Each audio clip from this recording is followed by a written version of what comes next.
Before God created Eve, he took the man and put him in the Garden of Eden to work and to take care of it. And God commanded, "You are free to eat from any tree in the garden, but you must not eat from the tree of the knowledge. For when you eat from it, you will certainly die." God said, "It is not good for man to be alone. I will make a helper suitable for him." So God brought all the animals to Adam to see what he would name them. And whatever Adam called each living creature, that was its name. So the man gave names to all the livestock, the birds in the sky, and all the wild animals. But Adam had no helper, so God caused the man to fall into a deep sleep. And while he was sleeping, he took one of the man's ribs and then closed up the place. God made a woman from the rib he had taken out of the man, and he brought her to Adam. Adam said, "Finally, she shall be called woman." But God had an enemy. His name was Satan. Satan had once been a beautiful angel himself, but it was not enough for him to simply be an angel. He wanted to be God himself. And so he let pride grow in his heart, and God had to send him away from his heaven. This made Satan angry, and he sought every opportunity to get back at God. He wanted to destroy the beautiful love story, preferably immediately. And so he turned into a serpent. She was the most cunning of all animals and came into this beautiful garden and said to Eve, "Did God really say that you are not allowed to eat the fruit from the trees of garden?"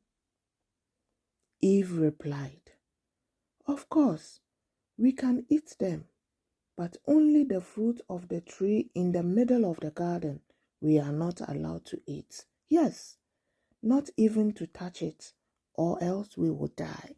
The serpent said, "You will not die. God knows that if you eat of it, your eyes will be opened. You will be like God and distinguish good from evil." The woman saw the fruits. They were so fresh, tasty, and tempting, and they would make them wise.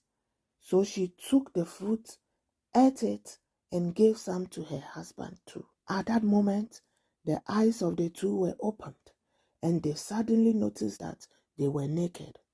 So they braided fig trees together and made clothes for themselves. When it became cool in the evening, they heard the Lord God walking around the garden, and they were hiding behind the trees. And God called Adam, "Adam, where are you?" Adam replied, "When I heard you coming in the garden, I hid. I was scared because I'm naked." "Who told you you are naked?" asked God.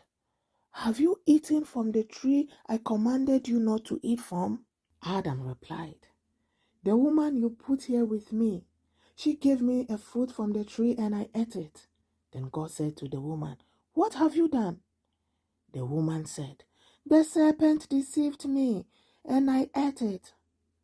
So the Lord God said to the serpent, "Because you have done this, you are cursed above all animals.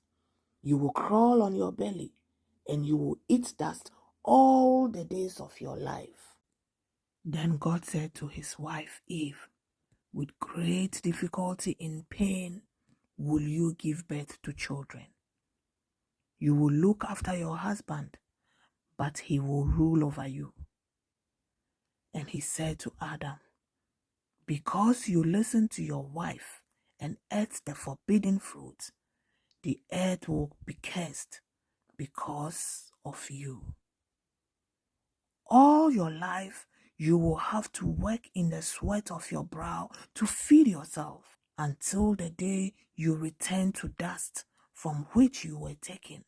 And God made clothes for Adam and his wife out of animal skin. Then God sent Adam and Eve out of the garden. Adam and Eve left the garden sadly. Their eyes were filled with tears. But God already had a plan, because God's love never ceases, never gives up, and never breaks. It remains always and forever strong. One day, He will win back His children to make everything perfect again and wipe every single tear from their eyes.